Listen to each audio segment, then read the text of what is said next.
आज ही Doubtnut app download करें। Doubtnut पर होगा अब आपके सभी मैथ्स, केमिस्ट्री, फिजिक्स और बायोलॉजी डाउट्स का सफाया।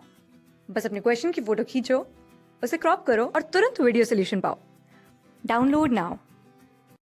इस क्वेश्चन में हमें ग्राफ दे रखा है जिसमें बताया है कि रेट ऑफ फोटोसिंथेसिस और लाइट इंटेंसिटी के बीच में क्या रिलेशन होती है। ठीक है, तो हमें बताना है, जो हमें 4 स्टेटमेंट दे रखे हैं इनमें से कौन सा स्टेटमेंट सही है। तो पहले देखिए कि लाइट इंटेंसिटी, इसका इफेक्ट होता क्या फोटोसिंथेसिस पर। तो लाइट इंटेंसिटी का डायरेक्टली इफेक्ट होता है फोटोसिंथेसिस पर। इसका मतलब अगर लाइट इंटेंसिटी बढ़ाते जाओगे तो फोटोसिंथेसिस का रेट भी बढ़ता जाएगा, but up to a limit. Up to a limit. अगर आपने लाइट इंटेंसिटी एक लिमिट के बाहर बढ़ाई तो उसके बाद उसका फोटोसिंथेसिस को इंक्रीज करने पे कोई इफेक्ट नहीं होगा, क्योंकि at very high light intensity, very high light intensity, stomata बंद हो जाते हैं। Stomata gets closed. और स्टोमेटा के बंद होने से सेल को कोई CO2 नहीं मिलेगी, उसके कारण फोटोसिंथेसिस की प्रोसेस रुक जाती है। तो ये ग्राफ यही बता रहा है कि पहले हम जैसे जैसे लाइट इंटेंसिटी, अगर ऐसे ऐसे लाइट इंटेंसिटी हम बढ़ाते जा रहे हैं तो फोटोसिंथेसिस का रेट भी बढ़ता जा रहा है, बट एक लिमिट के बाद, दैट इज पॉइंट डी के बाद, वो रेट रीजन सी में कांस्टेंट हो गया। राइट, तो सी रीजन रिप्रेजेंट कर रहा है कॉन्स्टेंसी को, कि इस के बाद पॉइंट डी के बाद कोई भी रेट में इंक्रीज नहीं होगा। तो इसमें पहली स्टेटमेंट है कि light is a limiting factor in the region ए।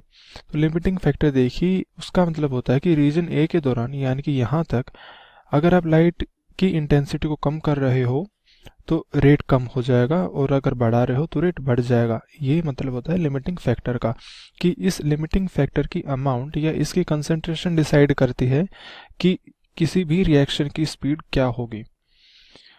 अगली स्टेटमेंट है कि reason C represents that rate of photosynthesis is not increased further by increasing light intensity because some other factor become limiting. ये भी सही है, क्योंकि सी कॉन्स्टेंसी का reason है। इस रीजन के बाद आप कितनी भी लाइट इंटेंसिटी बढ़ा लो, फोटोसिंथेसिस का रेट देखिए कांस्टेंट ही रहेगा, यानी कि ई। इसके बाहर इसका रेट नहीं बढ़ेगा। Then we have कि point D represents the intensity of light at which some other factor it is limiting। ये भी सही है, क्योंकि D पॉइंट पे देखिए, D के बाद कोई अदर फैक्टर लिमिटिंग हो जाएगा, मतलब उस point after D light intensity अगर हम इंक्रीज करेंगे, इस इंक्रीज से फोटोसिंथेसिस का रेट केवल एक ही केस में इंक्रीज होगा, और वो केस होता है कि जब बाकी सारे फैक्टर्स लिमिटिंग ना हो। Other factors are not limiting. अब अदर फैक्टर्स में आते हैं प्लांट के इंटरनल फैक्टर्स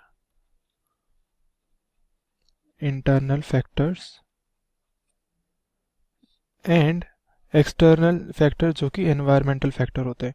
इंटरनल फैक्टर में हाईलाइट इंटेंसिटी पे स्टोमेटा क्लोज हो जाएगा, और एक्सटर्नल में अगर टेम्परेचर बहुत ही ज़्यादा है तो जो लाइट के हाई टेम्परेचर के कारण जो एयर है, एयर थिन हो जाएगी, और एज अ रिजल्ट CO2 की अवेलेबिलिटी कम होती है, क्योंकि गर्म हवा ऊपर की तरफ मूव करेगी। तो इस केस में सारे स्टेटमेंट सही हैं, तो इस क्वेश्चन का आंसर होगा ऑप्शन डी। क्लास 6 से 12 से लेके नीट, IIT, JEE मेंस और एडवांस के लेवल तक 10 मिलियन से ज्यादा स्टूडेंट्स का भरोसा। आज ही डाउनलोड करें डाउटनेट ऐप या व्हाट्सएप कीजिए अपने डाउट्स 8400 400 400 पर।